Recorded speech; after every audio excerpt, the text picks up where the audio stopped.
Добрый вечер! Она превратила спорт в искусство, соединила три стихии – воду, воздух и сушу, цирк, хореографию, синхронное плавание и прыжки в воду. Знаменитая спортсменка, телеведущая, создатель уникальных шоу на воде, одно из которых казанцы увидят в дни новогодних каникул. Сегодня у нас в антракте Мария Киселева. Мария Киселева – трехкратная олимпийская чемпионка по синхронному плаванию. Более 10 лет организует шоу на воде. Последние 5 лет создает спектакли, аналогов которым в России нет. Они идут в Москве, Санкт-Петербурге, а теперь и в Казани. С 30 декабря по 10 января во Дворце водных видов спорта состоится шоу Марии Киселевой из Зазеркалья. Здравствуйте, Мария. Здравствуйте. Спасибо большое за участие в нашей программе. Все знают вас как знаменитую спортсменку, как актрису, телеведущую, а теперь и как создателя уникальных шоу на воде. Расскажите, как вы пришли вот к каждой из сфер вашей жизни, к каждой ипостаси? Как начиналась история со спортом, с телевидением и с шоу на воде?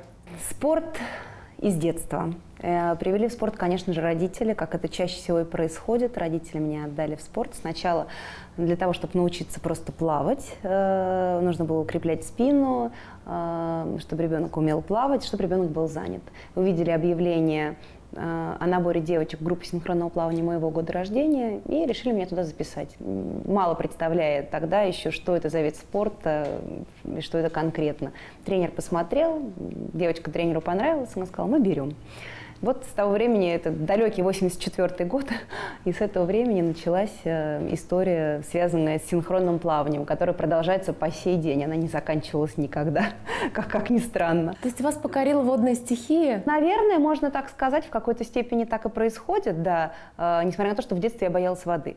Родители, выезжая на море отдыхать летом вместе со мной и с моим братом, естественно, со старшим, вот, не могли меня заставить, чтобы я пошла плавать, купаться в море, потому что я боялась, меня поливали из бутылочки. Я кричала на весь пляж. То есть была даже такая история.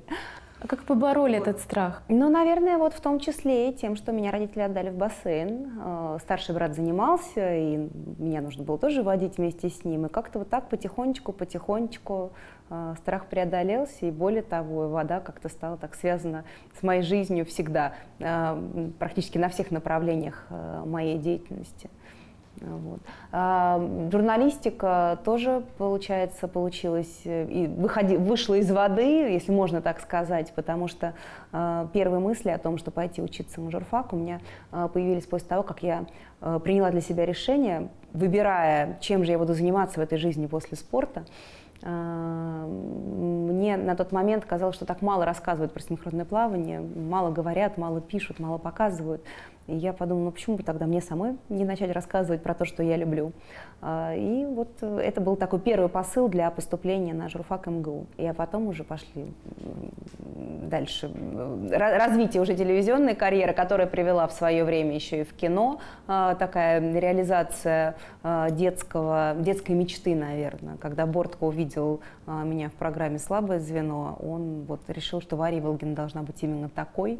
Произведение «Идиот», режиссер Бортко, актеры, которые там играли, это просто, наверное, плеяда самых лучших актеров нашей страны. Поэтому, в общем, наверное, такой счастливое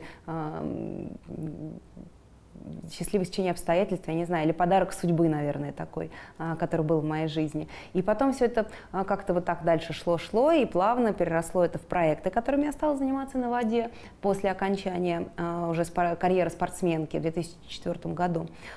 Я закончила выступать, и сразу же в этом году мы сделали первый раз шоу олимпийских чемпионов на основе синхронного плавания. Всем понравилось, и мы пошли дальше. Уже 11-й год в этом году, как мы его делаем. А спектакли новогодние, ну пока они новогодние, детские спектакли на воде, даже можно правильнее сказать, наверное, спектакли для всей семьи, они в этом году отмечают 5-летний юбилей. Вот, и сподвигло меня, наверное, к этому рождение моей старшей дочери. Сам по себе вид спорта, синхронное плавание, основа этого проекта. Он бездонный, там можно просто творить и творить. А еще все, что нанизывается сюда, другие виды спорта, другие виды искусства, все три пространства, вода, суша, воздух. Здесь, в общем, такой полет фантазии практически бесконечный. Это безумно нравится, это радует. А дочки ходят на ваши представления? Конечно, дочки обязательно ходят на все представления, еще и принимают участие. Старшая, уже вот третий спектакль, в котором старшая дочка будет принимать участие в Москве. В первых двух она, кстати, вот спектакль «Зазеркалье», который мы в этом году привозим в Казань, когда этот спектакль была премьера в Москве, дочка играла эту девочку Аню, которая выходит и подходит к этому зеркалу, где она встречается со своим отражением Яной. Вот, поэтому это был такой ее дебют. Благодаря своим шоу вы вовлекаете детей, российских детей, привлекаете их к спорту, вы вызываете в них интерес. Вот расскажите, пожалуйста, не просто это развлечение, да, есть какая-то ваша высшая миссия этих представлений? Совершенно верно. Но я бы не сказала, что глобальная цель и идея изначально была, чтобы привлечь свою дочку к спорту. Я знала, что мои дети рано или поздно все равно будут заниматься спортом. Вырастут они чемпионками или нет, это уже другой вопрос. Но то, что они придут в спорт и получат вот эту вот базу, то, что можно получить от спорта, характер, силу воли, закалку, да, какое-то оздоровление, совершенствование себя самого и моральное, и физическое, в этом у меня сомнений никаких не было. Как раз посылы и мысли были рождения этого спектакля. Это меня просто, когда я ждала дочку, и вот рождение моей дочки меня вдохновило на создание вот этого спектакля, специального спектакля для детей. Именно для того, чтобы рассказать необычным языком, может быть, какие-то, казалось бы, на первый взгляд, обычные истории, хоть они и волшебные, но рассказать их совершенно другим языком. И рассказывая их этим языком, этим полноценным каким-то спектаклем, полноценным проектом, еще и привлечь их к занятиям спортом или каким-либо видом искусства, чтобы они пришли в эти секции, записались, чтобы они сами стали развиваться и творчески, и морально, и физически. Вот это да. И когда...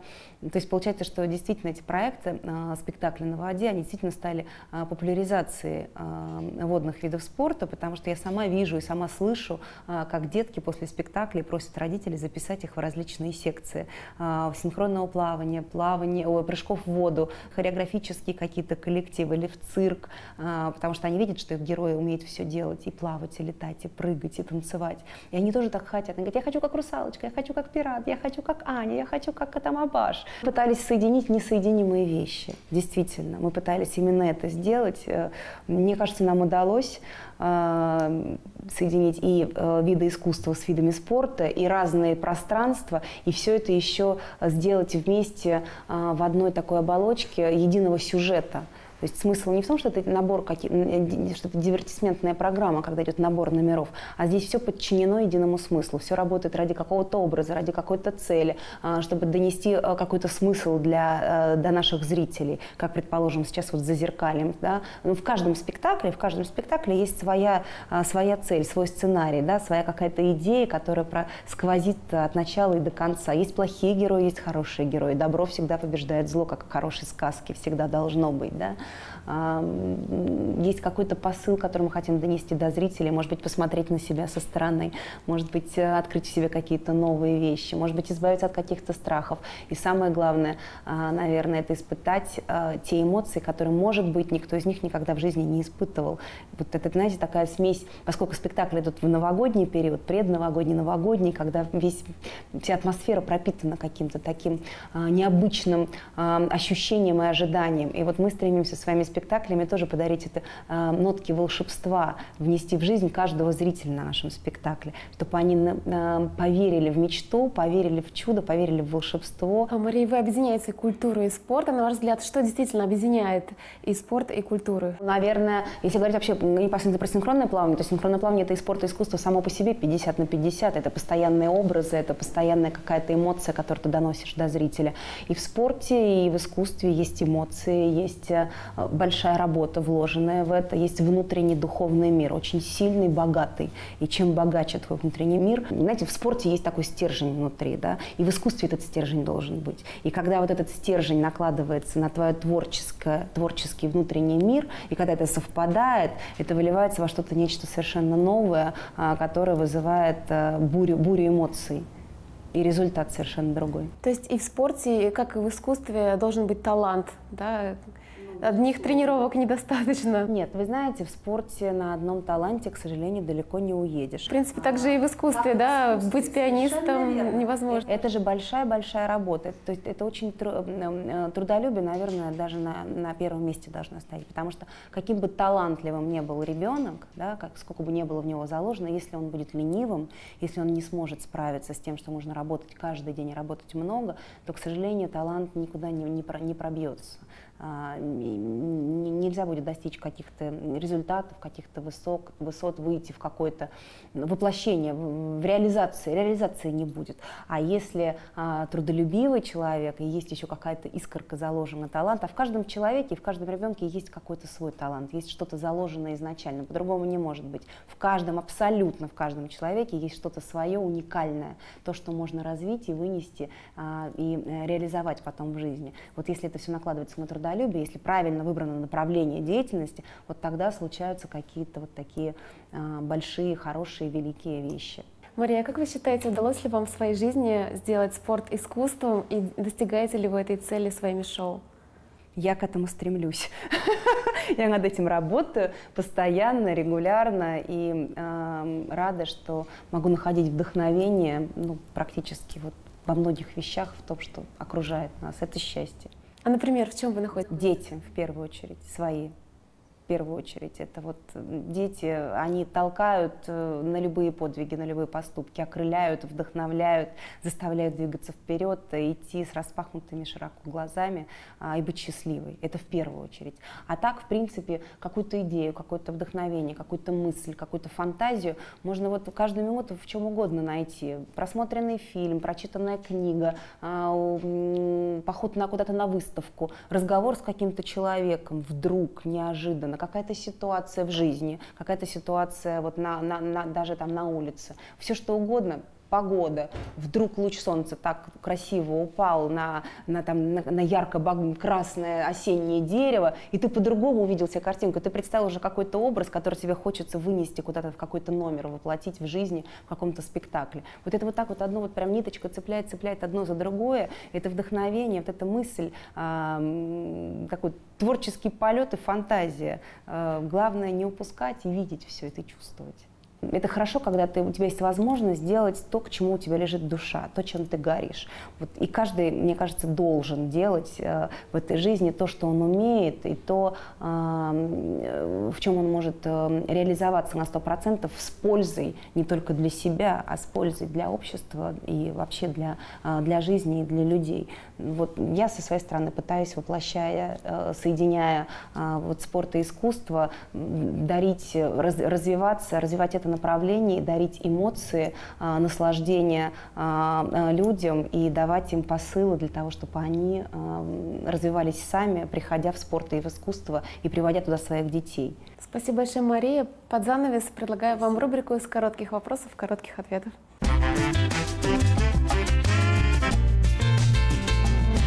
Мария, как вы любите проводить свободное время? Может быть, какая-то прогулка, это может быть просто дома какие-то разговоры, игры в семейном кругу, это может быть куда-то поездка, все что угодно. Главное, чтобы было свободное время. А есть какие-то семейные традиции у вас?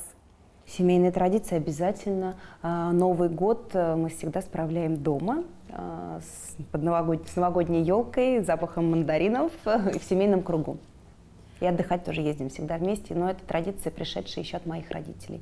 А кого вы считаете героями? Наверное, такой собирательный образ собирается. Вот в этом человеке тебе нравится очень одно качество, в этом качестве человеке нравится другое. А какие вы бы назвали 3 главных качества этого собирательного образа? Ой, я даже не знаю. 3 качества собирательного образа. Ну, наверное, честность, доверие, искренность и сила, наверное, вот так вот. Доброта. 5. В 3 не уложилась. 5. А какое событие за последнее время вы считаете самым ярким в своей жизни? Самые яркие события, которые ничто не может перебить, это рождение моих детей. Вот самые яркие. 1 и 2. Наверное, вот все, что происходило. Нет, событий много разных, и Олимпиада, вот правда, событие грандиозное, правда ведь? И свои Олимпиады, когда были медали, это тоже просто космос, наверное, вот так по восприятию. Но рождение своих дочерей – это самые-самые-самые яркие, самые сильные события в моей жизни. А что для вас счастье? Счастье, когда твои близкие рядом, когда ты любишь и любят тебя. А у вас есть мечта? Конечно. Это секрет? Да. Спасибо за участие в нашей программе. До свидания. Спасибо, до свидания.